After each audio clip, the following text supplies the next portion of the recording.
Don't forget to check out this week's Weekend Roundup on DR Sports. We look at Tottenham's big win over Chelsea. Matisse back in the mud, unfortunately, but he will be here. And have Liverpool slipped up again in their battle for the top four? Listen, it's all discussed in the Weekend Roundup. Check it out on DR Sports. We'll talk about Trossard coming in. He started against Villa, but he also started against Leicester, this time up front. Martinelli was restored to the left wing. And look, we touched on this a lot in Tactical Insight on AFTV. But I think the main point is the way Trossard is doing more what Gabriel Jesus was doing in that team, drifting off to the left, supporting Martinelli. No surprise that Martinelli is now got a goal in this game from a really good darting run. But it's the way Trossard, you look at his cluster of touches out on the left-hand side, and Martinelli as well. Very similar touch maps, though they're playing two different positions. The reality is that both players were very happy to interchange all game. And it's the most fluid. It's funny, because Arsenal only had 10 shots on goal all game. They had 7 by half time. Then they got the goal really early in the second half, within 50 seconds. And then 2 shots for the rest of the game. They're probably thinking, look, job done. I think the goal must have been our 8th shot of the game.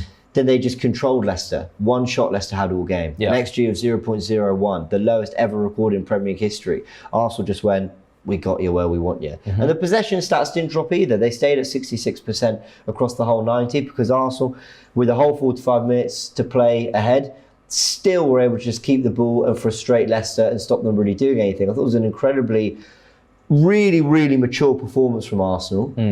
It looked much more like a Champions performance compared to the Villa win, even though obviously we found a way, we showed a lot of character.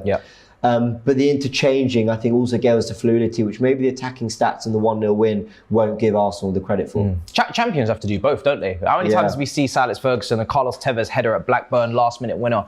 That's what happened against Villa. This was a lot more, professional in terms of dominance, absolute dominance away from home. I think Leicester's XG was as low as I've seen from anyone. 0.01, Yeah, incredible. But Trossard was crucial, and I think this is why it was a shrewd signing, because it was about the here and now. This is a player that before the World Cup was performing, was scoring goals. The team needed an extra helping hand in terms of goals, with obviously the reliance of Nketiah coming in for Jesus, who did his job. But Trossard is now, like you said, going to bring something different. He was dropping in deep. He was connecting all the dots, making sure that in possession, he's more than happy to switch play and get involved and not give the centre-backs anybody to focus on. Because now you've got runners everywhere and you don't actually have any sort of focal point. And defenders notoriously always say they hate that. When they have nobody standing in front of them to mark, Nketiah is more of a stable, body that will just stay there and look in the box, and you've got someone to kind of get touch tight to. Trossard would not do that, and he can finish with both feet. The finish that he did have that wasn't called, wasn't given. Unbelievable, right in the top corner, great strike,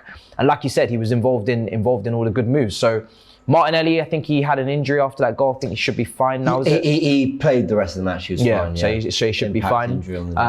And I know you're going to talk on Jorginho as well. Let's do it. Because he was incredible. He was really and good. I am aware of what he can do when he's at his best. And I remember on deadline day, me and you spoke. And we spoke about what Jorginho can give you and what Jorginho's weaknesses are. But he is a very good player. And this is the best of Jorginho, especially when you put him into a system. He's come from Sarri at Napoli and then Sarri's first season at Chelsea, where there's a certain way of playing, factory football, I call it. You guys have exactly that. It's a conveyor belt of actions. Everybody knows how Arsenal want to play. There might be a few tweaks in here and there over Trossard and Nketiah, but everybody knows their job. Saka and Odegaard, that relationship over there, everybody knows what their role is. And then when you put someone like Jorginho in that system, who forward-thinking pass, loves to play 1 touch or 2 touch, can spot people in between the lines, no problem. He thrives because now he's got movement, now he's got energy around him, and that's exactly what we saw against Leicester.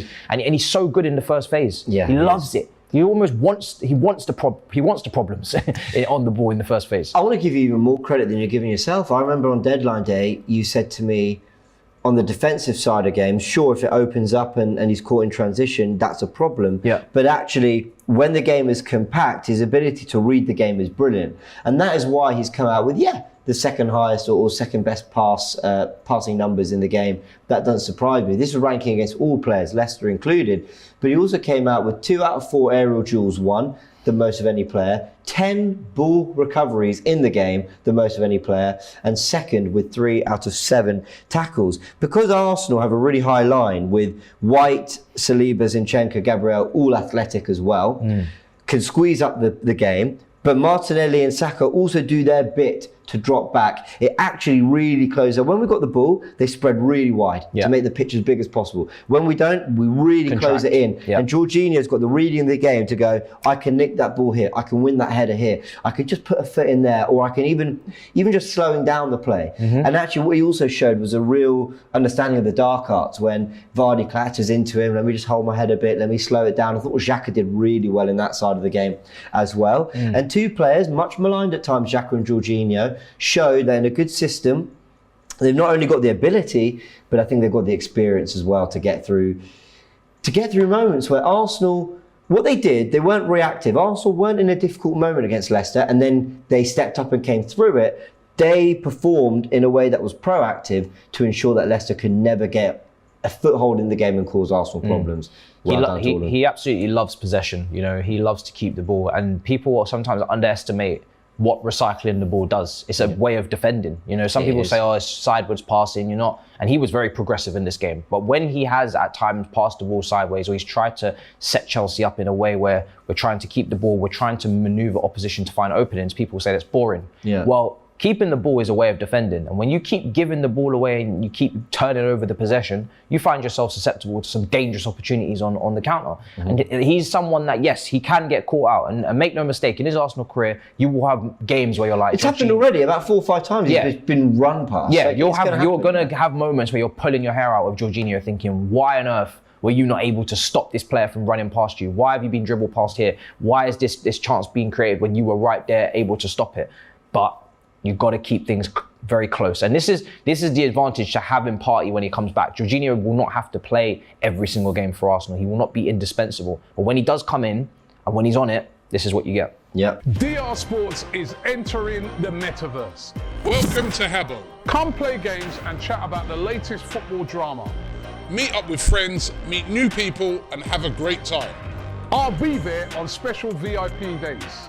Click the link or go to the website at habbo.com.